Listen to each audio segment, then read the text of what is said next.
Okay, so I'm not sure how to start this video. I actually have some notes because I don't want this just to be like a long rant. And so anyway, I'm gonna keep checking in with my notes just so that doesn't happen. Anyway, if you are somebody who's thin and you've been thin for the better part of your life, I'm 51 years old and I am thin and I've always been thin, not because of genetics or because I'm lucky. It's because I've put in a lot of hard work and a lot of sacrifice and a lot of discipline and dedication and consistency. And so if you're like me and you've been thin your whole life, or if you're just thin right now, you know, you're in your 20s or 30s or 40s, you're probably going to be able to relate to this video on so many levels. But if you're not, I still think that it's a video that you should watch because I don't feel like this is talked about all that often. You know, what it's like to be thin and to have people say some of the things that they do to you like regularly without even thinking about it. And so, and I'm just gonna offer some information on some other stuff also. So anyway, let's go ahead and jump in. Okay, so one thing that I feel like is a little bit odd is that whenever you're thin, especially if you've been thin through the decades, people have no problem making your weight and your eating habits and your body the topic of conversation. And, you know, whether you're thin or whether you're heavy, nobody wants their weight and their body and their eating habits to be the topic of conversation. Unless, of course, you're saying, hey, how do you stay that thin? You know, give me some advice on some eating habits or something like that. There's certain things that are just fine, of course. If somebody's complimenting you or telling you you look great or saying, how do you stay looking like that or something like that, that's totally different. But I'm going to read to you some of the comments that people have said to me over the years. And it's so common and they don't really think twice about saying these things to me. But in my mind, I'm thinking, how am I supposed to respond to this? Like, what could I possibly say in response to something like that? So here are some of the comments that I have heard so many times, it's not even funny. And like I said, how am I supposed to respond to some of these comments? Are you okay? You look too skinny. If you put on a little bit more weight, I feel like you would look so much healthier. Are you trying to lose weight? I don't think you need to be any skinnier. You're almost too skinny. Do you ever eat? You need to put some weight on your bones. You are definitely skinny because of genetics. It is not normal for somebody your age to be this thin. So all of those comments that I just like acted out to you, all of those comments are comments that I have received my entire life. And I just, how am I supposed to respond to comments like that? You know, and sadly, if they're not making those comments to you, then they're questioning, you know, to other people, like, do you have an eating disorder or are you on drugs? As if it's not possible to maintain a certain weight throughout the years without having an eating disorder or being on drugs, you know? But what if I played the Uno reverse card? What if if somebody said to me, are you okay? You look too skinny. What if I was like, are you okay? You look like you've put on a little bit of weight. I would be punched in the face if I said something like that to somebody. If I was like, are you okay? You look like you've gained a little weight. That would be so rude, but it feels the same when somebody says, are you okay? You look too skinny. You don't look healthy.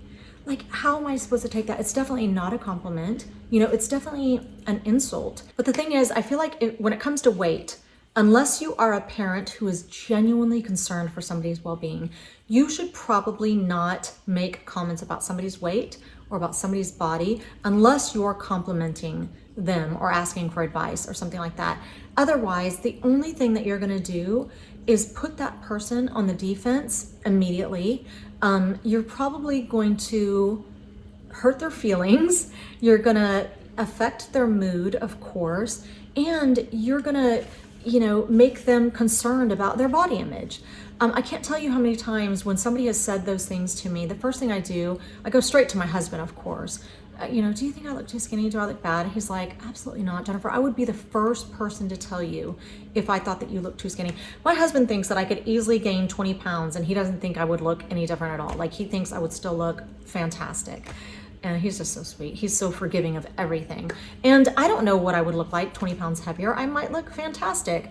But so when people ask me that, the first thing I do, you know, I go to people whose opinions I really, trust. I've called my younger sister all my life. I've called her to be like, Jasmine, be honest with me. Do I look too skinny? Do I look bad? She's like, Jenifer, never ever in your whole life since I've known you have I ever thought you've looked too skinny. She's always said, you look proportional, you look great, whatever. I know she would tell me if I did. She would be like, I don't know, maybe just a little bit. You could probably put on a little bit of weight. But my point is that if you wouldn't say it to somebody who's bigger about their weight, like I just gave you a couple of examples, then you probably shouldn't say it to somebody who's thin, about their weight, unless it's in a positive way, Okay, so I just needed to get that off my chest, and I'm so glad that I did. I feel like I just really had to say all that. So the rest of this video is still going to be about weight and kind of why we as women have a difficult time keeping the weight off as we age. And but what sparked, this video really is somebody had left me a comment on a video where I was showing you guys the protein pancake, which is just egg whites and then protein powder and some baking soda and a little bit of milk. And somebody left me a comment, and this person always leaves me comments with a lot of constructive criticism, but they're also very complimentary. And I do not mind constructive criticism. It's all in the delivery. Anyway, this person left a comment and they said, why don't you just eat normal? And it's kind of funny. My first initial knee-jerk reaction to that comment was, I don't eat normal because I don't want to look normal. I'm not trying to be average. And whenever I say average, I don't actually mean that in a derogatory way. I actually mean that in a statistical way. Whenever I was in college, I took a class and it was called Food and Nutrition. And I feel like that's where this all began. My focus on physique and food and weight and stuff like that. And honestly, I feel like everybody, after they leave home, I feel like everyone should be required to take a food and nutrition course, because I feel like sometimes people struggle with weight because they don't understand food. And once you take a class like that, you will always have a different appreciation for food and nutrition and calories and fat and carbs and all the stuff, So anyway, I took this class back when I was 18 years old. And I remember learning in that class that after the age of 20, every decade after the age of 20, that most women in the United States, or I think it was 75 or 80% of women, typically put on anywhere between 10 and 12 pounds each decade and keep it on comfortably, so that by the time we're 50 years old, most of us will have put on around 30 pounds. And I remember when I read that, I thought, no, I'm not gonna do that. I'm not gonna be that type of statistic. I'm going to make sure that I stay on top of my diet, that I stay on top of, my eating habits and my exercise, and I'm gonna defy, all the odds. So anyway, I learned that. And then comes the comments again, from well-meaning people, I guess. I don't know why people would say certain things. But anyway, I remember these are other comments that have been made to me throughout my life.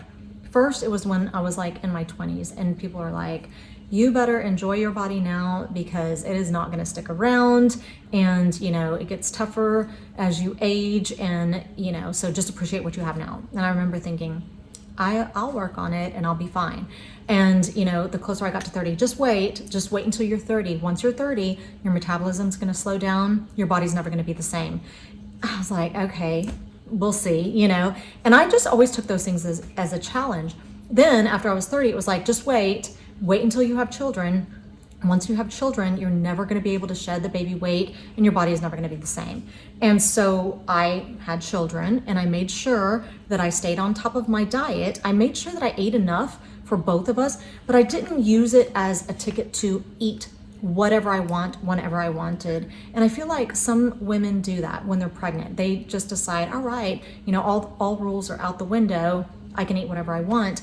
And my doctors actually were constantly patting me on the back because of the way that I gained weight. And I think for my daughter, I think I gained 31 pounds. And for my son, I think I gained 33 pounds in total. So within a month after having children, I was already back down to my weight. And back then I was 105. And so it can be done. You just have to make the effort. Don't allow yourself, excuses all the time. And I know somebody's going to be like, oh my God, whenever you're pregnant, you shouldn't be worried. Yes, you should. You should actually still eat healthy. It doesn't mean like, go ahead and eat all the pizza and all the French fries and all the hamburgers and all the everything. I was eating more because I was naturally just a little bit more hungry. And I actually put on a perfect amount of weight according to the doctors. So anyway, then after that, if that wasn't enough, just wait till you have babies, your body will never be the same. Then it was like, wait until you're 40, your metabolism's really gonna take a dive. It's gonna be much harder. And now that I'm 51, people are like, just wait till menopause, just wait till menopause, good luck, you're not gonna have the same body. Every time people have said those things to me, and it's been said to me over and over and over, I can't even tell you how often, but every time people have said those things to me, I've never just been like, okay, well, I guess that's my fate. I guess that's my future.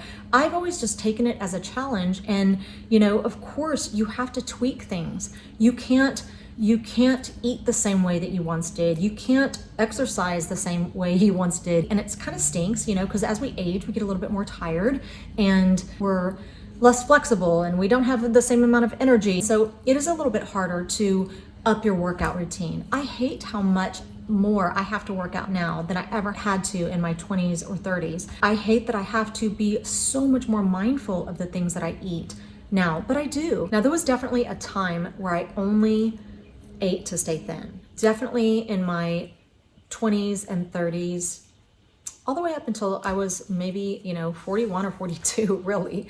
After that, I started to go, maybe I should make sure I'm getting enough nutrition. And honestly, before the age of 40, my diet consisted mainly of carbs, very, very little protein, very little meat. I've never been a big red meat lover. I love chicken, but red meat, I do like the first few bites and then I'm like, I'm bored. Like I just loved all the flavors that I got from like carbs and stuff. And if you eat those things in moderation, or if you eat them, like if you have a baked potato, you don't have to pile on the butter. You don't have to pile on the bacon and tons of cheese. I would just do a little bit of butter, some salt, and then a sprinkle of cheese, just enough so that I had a little bit of flavor in each bite. And that's it. And a baked potato doesn't have to be fattening. People think, oh, carbs are the enemy. I've never thought that carbs are the enemy. I still don't think carbs are the enemy unless you're on a high fat, unless you're on like a keto diet or a carnivore diet. Obviously, you can't have all the high fat with carbs. Then that's going to mess everything up. But if you're not having high fat and you're eating a lot of carbs, you can still eat pastas and you can still eat breads and you could still eat rice and you could still stay thin. So anyway, that's what I did in my 20s and 30s and little ways up into my 40s. But now it's all about protein and fiber and fruits and vegetables. And I'm not eliminating anything. Whenever I was on the keto diet, I feel like it was too restrictive. If something's too restrictive, I just won't stick to it. I did stick to it for a year.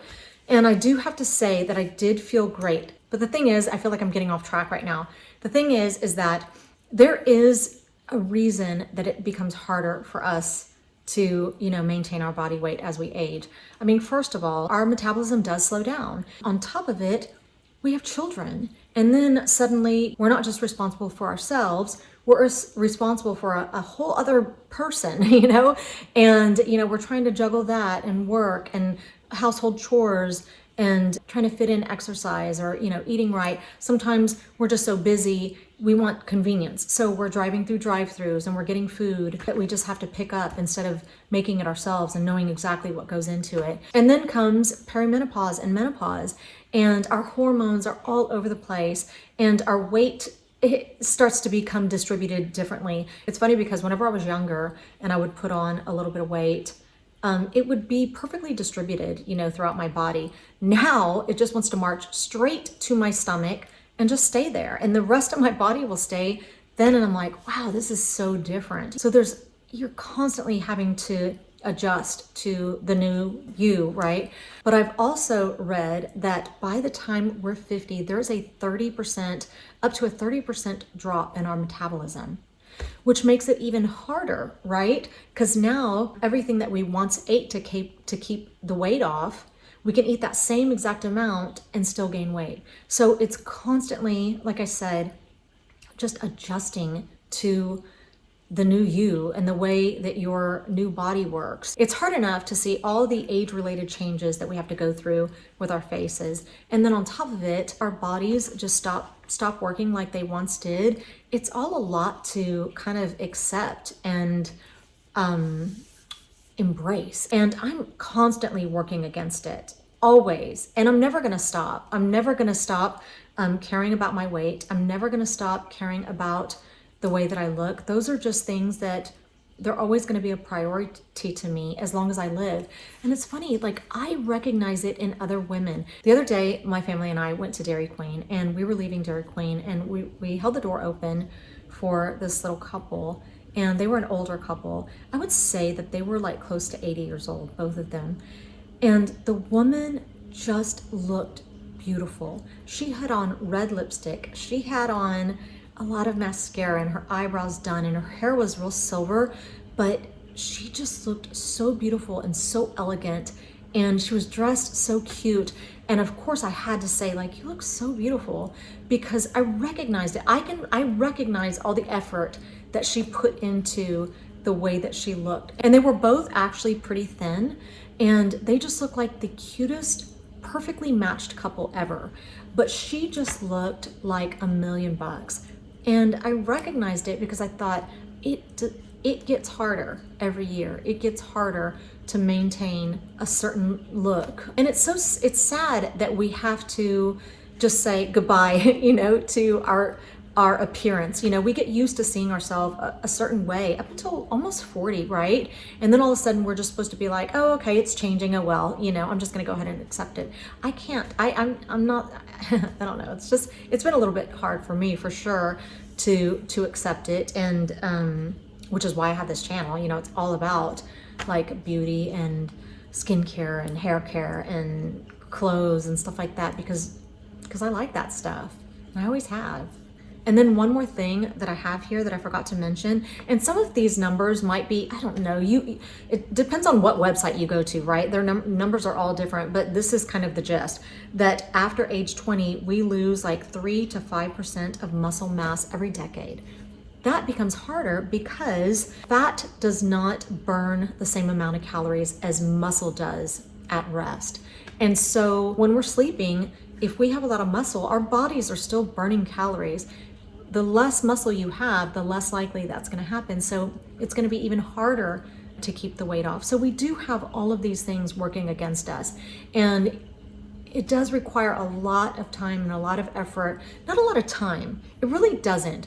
Like, it does require a lot of effort when it comes to eating habits. I think more importantly, I don't feel like you're ever going to out-exercise your eating habits. Like, if you have terrible eating habits, it's only going to get more tough as you age. I feel like if you can get your eating habits down, then you can work out minimally to moderately a week. Now, I would say that I work out probably 4 days a week, for sure. For sure 4 days a week, sometimes 5. But when I work out, my workouts are like 15 minutes. Tops. I get in there and I get, you know, the body parts done and I'm out of there. And every time I'm about to go in there to work out, I always know I'm going to hate the next 15 minutes. I go in there like, ugh, I don't want to do this, you know? And I hate it, but I do it and I feel good about it. Like right afterwards, I'm like, check, you know, I just got to check that box off. I want to pat myself on the back. I'm like, another day. So I make sure that I do it, but I never enjoy it. I've never been that type of person who enjoys working out. I'm so jealous of people who do, but that's not me for sure. Okay, so I knew I was going to lose. I knew I was going to lose the direction that I was trying to go in. I think I was saying if I was going to place importance on one thing, it would definitely be diet more than anything. And then of course, if you can work in physical activity and exercise, even better. I know that everybody will always be able to come up with an excuse for why they can't work out. You know, most of us are so busy, we just can't find the time, we don't have the energy and stuff like that. But you can always find the time to eat right. You can always have the energy to eat right. You just have to buy the right foods and put those foods in your mouth. That is another thing that I did learn in that food nutrition course. And that is that so many of today's diseases and illnesses are almost directly correlated with our diet. And if you think about it, we have cardiovascular disease, we have high blood pressure, we have high cholesterol, diabetes, all of those illnesses have almost a direct correlation with the food that we are putting in our bodies. And so I feel like diet is most important out of everything. Whenever I'm making my food related videos here on YouTube, I take a lot of things into consideration. And usually I am, my audience that I'm imagining is, 75% of the United States. I'm not thinking about the 25% who are on the keto diet or carnivore or Mediterranean or whatever diets are out there. I'm thinking of the people out there who are kind of like me, who don't want things to be too restrictive because then they're probably not going to stick to it. I'm thinking about people who enjoy convenience, who, I know people, I get a lot of comments about processed foods. I'm going to talk about that in another video, about eating things from a can, or, using 2% cheese, or using light Miracle Whip or whatever. I get a lot of criticism on stuff like that. But when I make these videos, these are things that I eat. These are things that I know that are gonna keep the weight off, and they're also convenient. They're also easy. There's, very few ingredients. And to me, they're delicious. To me, they are great alternatives to some of America's favorite foods. I've never fried anything in my entire life. I don't even know how to fry something. I have never boiled grease, or I don't even know how to do it. I don't know, do you boil grease? Or I remember my mom, whenever I was young, she would make fried tater tots and she would put them in something that had like boiling grease or something. And I was raised like that. I was raised eating chicken fried steak, fried chicken, fried tater tots. Thank God that I took this food and nutrition course whenever I first entered college, because that's how I learned how to eat the way that I do. And it's responsible for why I look the way that I do, and why I have the knowledge that I do when it comes to food. Like I said, I'm not saying that everything that I eat is packed with nutrition. Some things are just kind of lower fat, lower calorie, but still taste good, in the big scheme of things. But now at this age, I do try to get in a lot of protein for sure, and fiber. And I'm making different choices when it comes to things that I put in my body, because I feel like it's more important now that I'm getting older. So anyway, I feel like I've said most things that I've wanted to say in this video. I do have a lot more talking points. However, I'm probably gonna save them for another video because I've gotta go pick up my son from school in a minute. But I hope I did not offend anybody. I feel like anytime you talk about diet, anytime you talk about weight, there are some people that can get offended and very defensive when it comes to stuff like that. And I can too. I'm with you. I become offended and offensive when people talk about my weight. And so I understand, but just know that it wasn't my intention. If I somehow offended somebody out there, it definitely was not my intention whatsoever. So anyway, I hope you found this video interesting. I feel like I'm gonna have a hard time editing this because I feel like I was just all over the place. So anyway, I hope you found this video useful or helpful in some way. And thank you so much for sticking around. And I hope you're having a fantastic weekend. And hopefully I will see you back here next week.